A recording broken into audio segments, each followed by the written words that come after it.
I've been recently getting a lot of questions about the Apple's upcoming event on September, which I'm incredibly excited as well.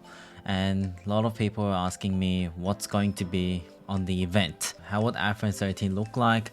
What about Apple Watch 7, iPad minis, maybe iMacs and so on? What sort of new items are expected to be released on Sydney time, 15th of September, 3 a.m.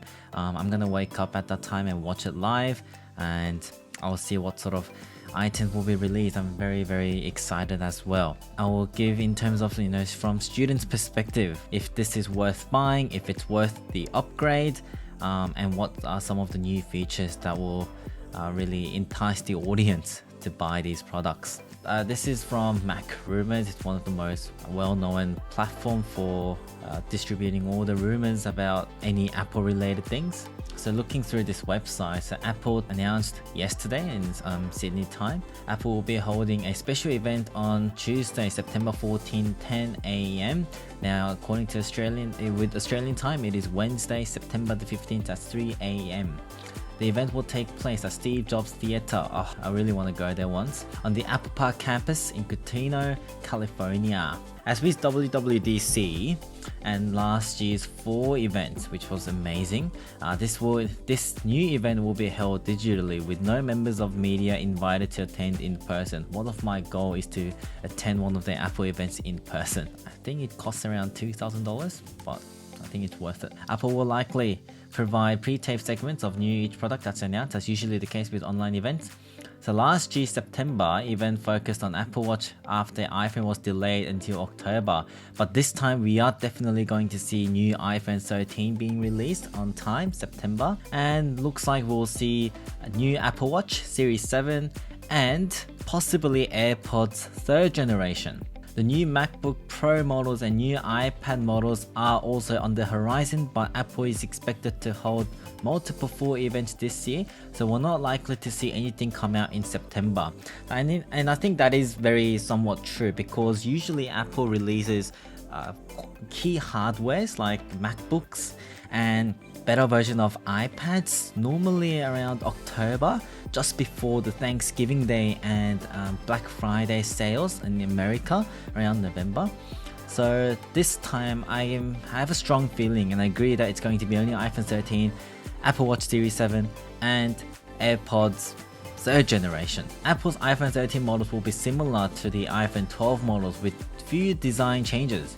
Apple is planning to release 5.4-inch iPhone 13 mini, 6.1-inch iPhone 13, 6.1-inch iPhone 13 Pro, and 6.7-inch iPhone Pro Max. So again, this year probably 4 lineups, and you can see the sizes here. That's the iPhone 13 Pro Max, iPhone 13 Pro, iPhone 13, and iPhone 13 mini. And you can see that the camera location has changed for the baseline models, which is mini and just standard 13. That might look not so great, but at the same time, I guess we'll all get used to this. And if you just constantly look at it, I don't know, for me it looks better.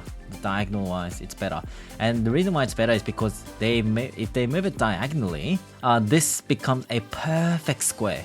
So the width and the length become the same, because in previous iPhone models this was slightly like a rectangular shape, but it will be perfect square, so it will look ultimately aesthetically more pleasing. The general design will be the same, but we're expecting a smaller notch.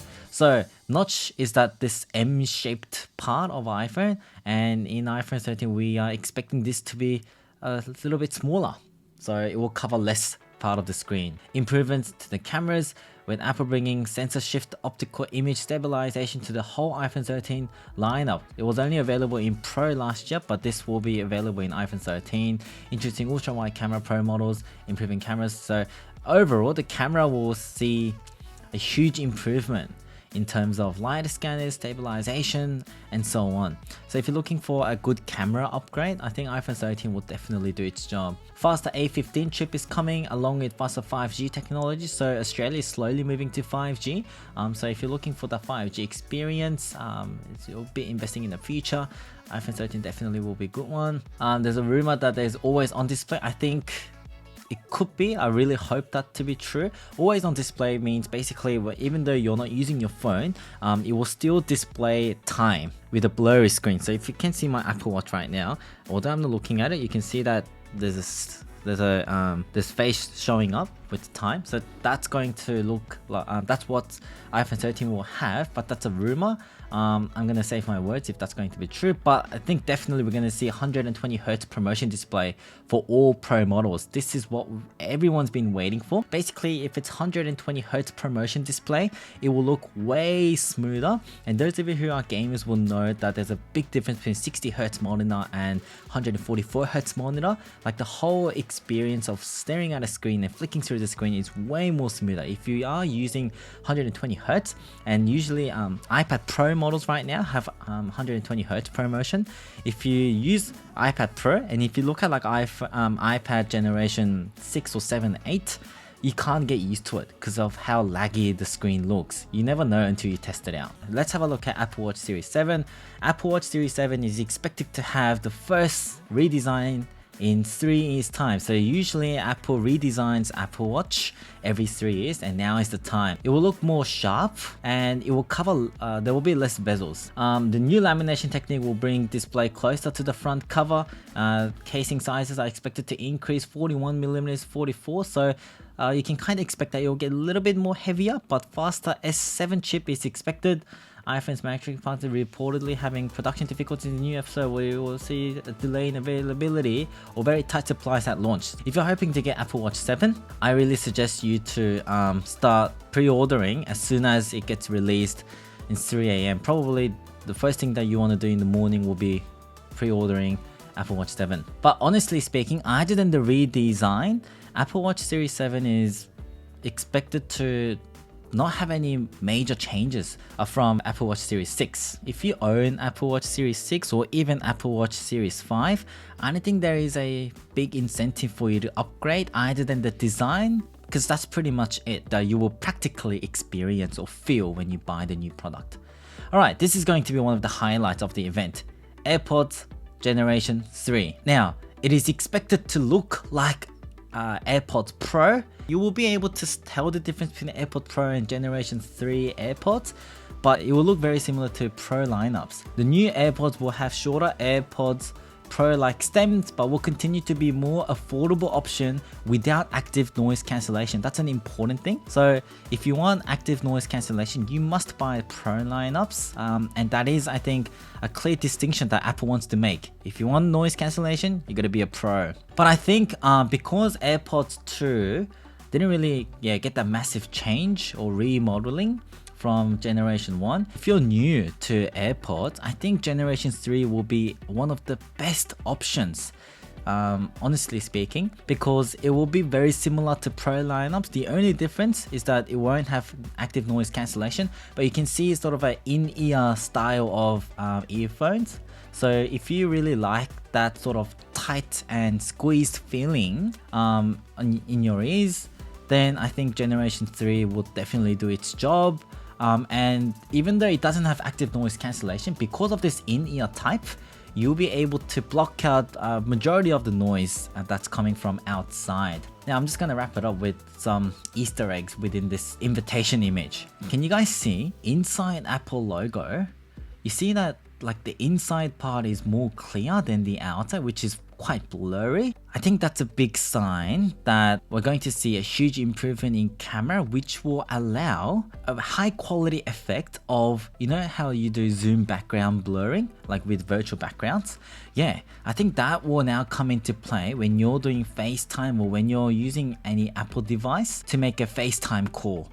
So if you're if you do a lot of face calls, or even when you film a video and you want to blur out the background, I think with the better camera, increased size of lens and second generation of LiDAR scanner that's expected to come, you'll be able to do that. So I think if that's something what you really wanted, iPhone 13 will definitely do its job by blurring the outside. Secondly, you can see a sunset, which means it is pretty much a nighttime, right? Afternoon. This could also indicate that iPhone 13 will support better nighttime photography. iPhone has been a leader in nighttime photography using nighttime mode. So I think with major improvements in camera, you will be able to see less noise reduction in the nighttime photography, and you will see more changes if you buy Pro models of iPhone 13. Also, this sunset and nighttime kind of reminds me of a galaxy, and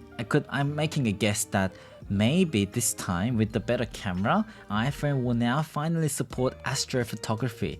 So if you really like to take photos of the stars, I think iPhone 13 will have major improvement with astrophotography. And also, the new colors of iPhones are always hot issue. And I think there's a rumor that there will be rose gold sort of color that's coming up. I think I've seen somewhere that the name of the color of the rose gold will be sunset rose gold or something to do with sunset. So I think it's also hinting sort of the new color that will be introduced with iPhone 13 models. And this laser glowing thing around the Apple logo kind of indicates that second generation of LiDAR sensor is coming. So LiDAR sensor is basically that little white thing at the back of your camera. So what this does is it scans the distance between your phone camera and the object that you're taking photo. So it sends a light and then it calculates the time that it reflects back to the phone, and that's how they measure the distance. And this allows superior augmented reality experience, and you can do a lot of virtual try-ons, whether that is involving furnitures or makeups or so on. And I guess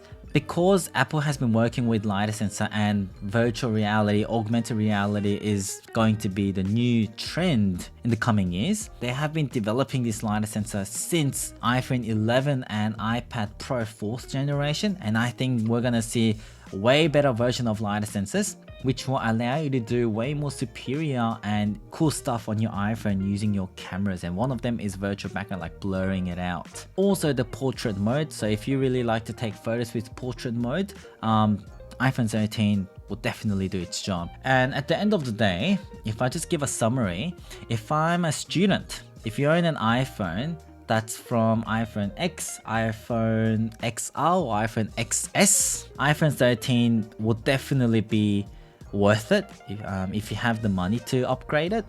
If you own iPhone 11, I think it's really up to you whether you want a little bit of a redesign, maybe the new color or smaller notch. It will be way smaller than this, maybe like this big, and better camera. Yes, I think it will be worth it. If you have iPhone 12, you won't see major improvement either than the design or the color or the notch size. But if you just want new experience, you're an early adapter, then why not go for it? I'm definitely buying the new iPhone 13, although I have iPhone 12 Pro Max, because I always like to try out new Apple stuff, especially with the phones. If you're not really a fan of Apple and you don't really mind, then if you own iPhone 12 or maybe 11, you might not want to upgrade it. But anything below XS, XR and iPhone X, definitely it will be worth it. Now for Apple Watch Series 7, if you're a student and you don't own an Apple Watch, definitely get one. Really encourage everyone to get one. But if you own Apple Watch Series 5, 6, it might not be worth it for you to upgrade. But if you own Apple Watch 4 or below, I think you will see some huge differences. Apple Watch Series 7, you will feel it as well. AirPods, so if you don't own an AirPod, get it. This will be very affordable compared to the Pro models. If you own AirPods Generation 1, AirPods Generation 2, it really depends. If you have the money to upgrade it, yeah, but if you already own an AirPod and you don't have a Pro model, honestly speaking, I would recommend you to just spend a little bit more and get AirPods Pro, because it's a life-changing product. That's the summary of the upcoming Apple event. Hopefully I've run down some of the key features and rumors and leaks, what we're expecting from the event. If you have any questions, please leave it below, or otherwise I will see everyone sometime soon with my next video. Have a lovely week. Thank you.